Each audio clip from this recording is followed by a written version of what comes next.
I really don't like silence. I don't like how it says everything without even whisper or a sound, how it just lingers there.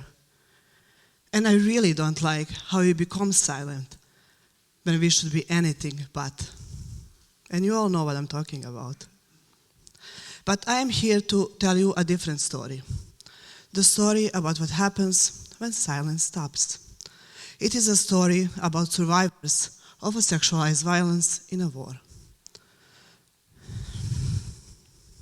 There are more than 20,000 women who have been raped during a war in Bosnia and Herzegovina in the 90s. And who knows how many of them who are going through the same in Ukraine and other ongoing wars right now. These women, they were beaten, captured, violated repeatedly. Their existence have been denied and their truth have been questioned.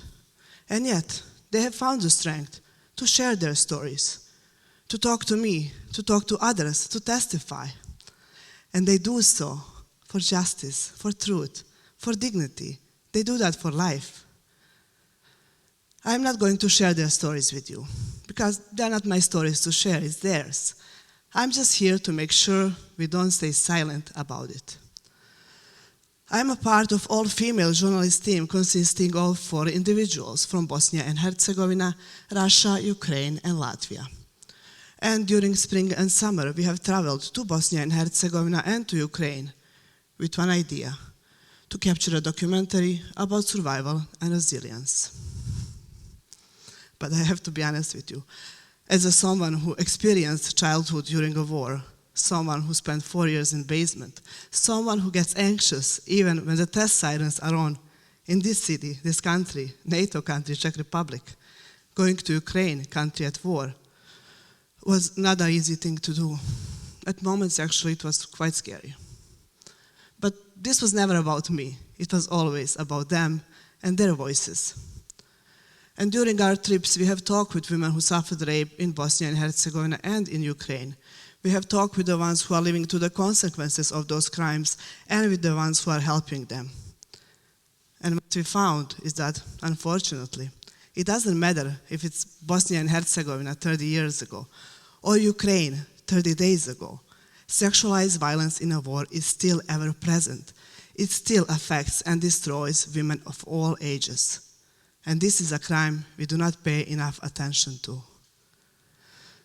We started to work on this documentary with the idea to show how much stigmatization exists when it comes to sexualized violence in a wartime. And it does, as it does with any type of gender-based violence. But what we found were women who are standing tall and sharing their truth, in spite of stigmatization and lack of rights, in spite of lack of recognition and faulty systems, in spite of low conviction rates. Did you know that, for example, even at least 20,000 women have been raped during the war in Bosnia and Herzegovina? Less than 200 perpetrators have been convicted. Wondering why? Well, for me, it seems that violence against women is being seen as a lesser crime. Then you have stigmatization. You don't trust a woman. On top of all of that, you have victim shaming. And you all know that questions. What were you wearing?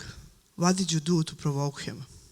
But in reality, all of us know that none of those things matter because rape is never her fault. Assault is never her fault. But yet, it is these women who are left to live life with a trauma and stigmatization because of the crime that has been committed against them. Can you imagine that?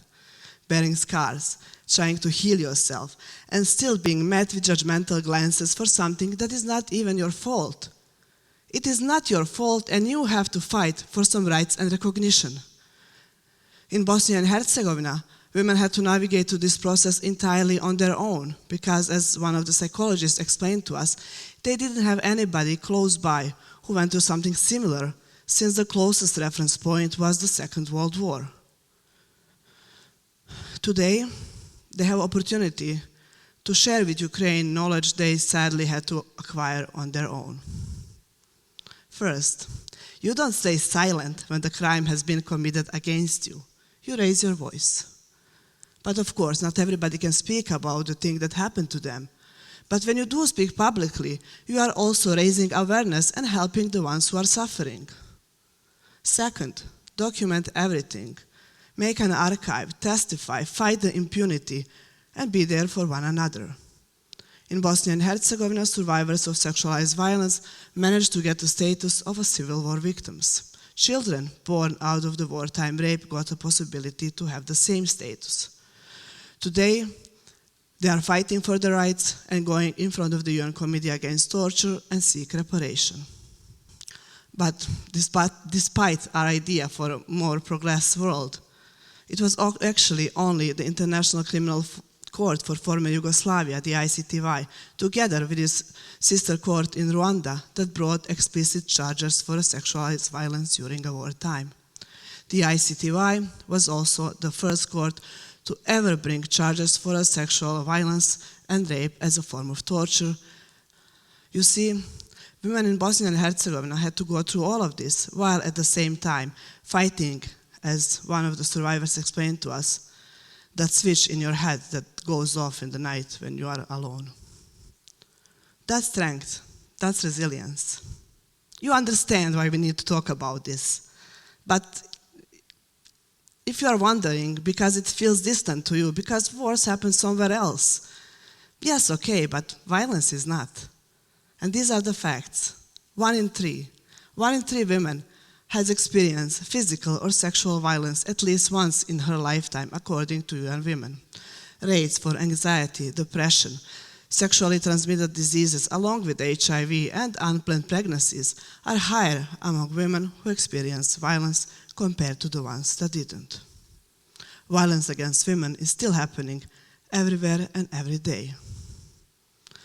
But you see, with all of these developments around us, we as a society are a little better than we were before. We have more sensitivities. We take others into account, yes, but women who suffered rape are still being met with social stigma. But they fight. As one of them told me, "Why should I be ashamed? I am not the one who committed a crime." Or as one man in Sarajevo told us, "You have killed me once, you cannot kill me twice." So yes, we as a society are a little better. But as long as there is even one woman that has to go through this, we are far away from good. And we should never be silent about it. But you know what I'm realizing now? There is less and less silence in this world. And I think that is thanks to every woman that decided to raise her voice and retake the power. I think that is thanks to every survivor and every person that is making sure that the truth and honesty are the values we live by. You may even say that there is a noise, and we should never return to full silence. So let us raise our voices together and end the silence. Thank you.